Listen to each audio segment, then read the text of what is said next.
Yani çoğu kişi gibi ben de yatıyordum çünkü çok gece saatlerinde oldu. Ve hani bir sallantıyla uyandık. Önce hani uyku sersemliğiyle pek bir şey hissetmedik.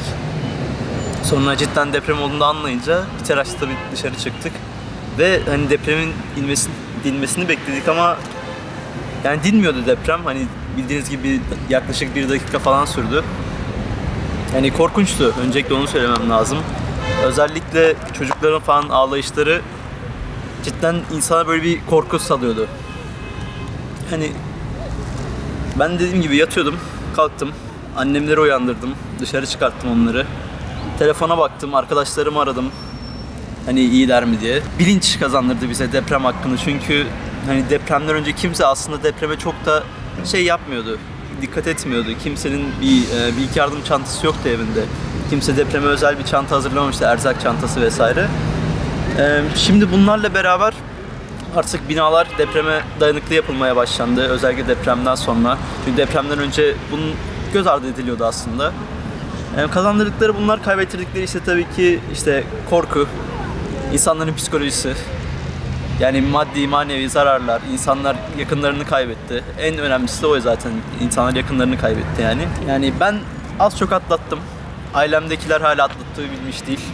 Çünkü ben şimdi bir de İstanbul'da okuyorum. Oranın da bildiğiniz gibi deprem tehlikesi var. Yani orada da biraz korku yaşıyorum. Öyle yani. Yani biraz atlattım desem de çok da atlatabilmiş değilim. Umarım hani bir daha hiç böyle bir şey yaşanmaz Türkiye'mize. Herhangi bir insana böyle bir şey başına gelmez. Yani önlemimizi alalım. Daha sonra üzülmeyelim. Sabaha karşıydı. Yağmur yağıyordu. Biz sesle gürültüyle kalktık. Tabii evdekileri kaldırdım, çocuklarımı kaldırdım, hanımı kaldırdım.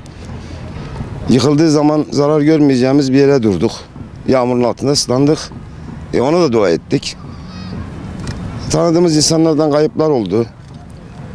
Allah onların acısını hafifletsin. Korkunç şeyler yaşadık yani kısacası. Depremde hiçbir şey kazanmadık. Doğal felaketler insanlara zarar verir, kazanç vermez. Devletimize de, milletimize de, insanlarımıza da komple zararı oldu. Allah daha beterinden korusun. Valla uyuyordum en son. Sonra birden bir şey olduğunu fark ettim. Bir uyandım. Kendimden geçtim yani. Ne olduğunu da anlayamadım. Hayatımda pek bir deprem yaşamamış birisi olarak. Sonra bir baktım avize çok fena bir sallanıyordu. Sonra çok korktum yani. Ayağa kalktım, olduğum yerde böyle kala kaldım. Dışarı çıkmak bile aklıma gelmedi. Sonra deprem böyle biraz yavaşlayınca kendime geldim, anladım.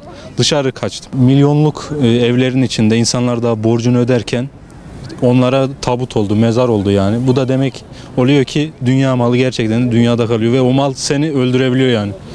Çıkmak için can çekiştiler ama çıkamadılar maalesef.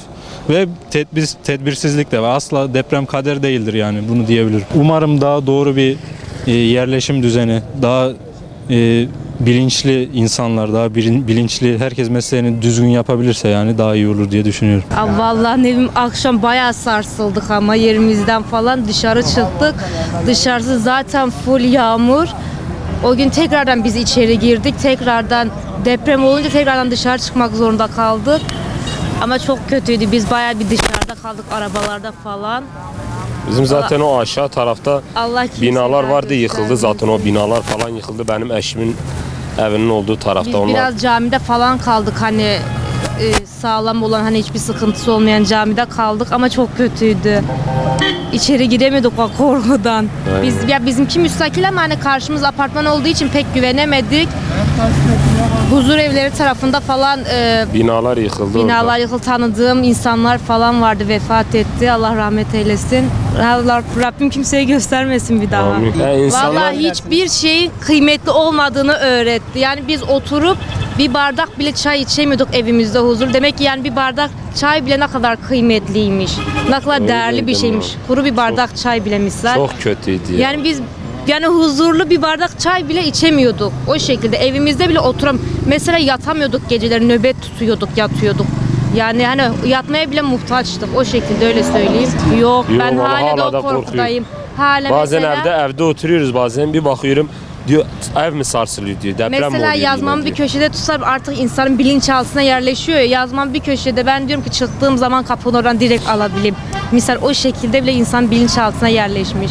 Hala da ben atlatamam yani, hiçbir zaman da zannetmiyorum geçmez o. Şu an Rabbim bir mesela daha yaşatmasın. Filistinli insanları görüyorum ya, o şekilde çamurda yatıyorlar. Ya diyorum soğukta yatmak çok zor. Biz de hani arabalarda falan yattık. Isınamıyorduk mesela, sabaha kadar o şekilde ya diyorum Allah'ım Allah yardım etsin diyorum, çok zor, biz de gördük ya diyorum, biliyorum. Hani onları görünce falan çok üzülüyorum buradan da.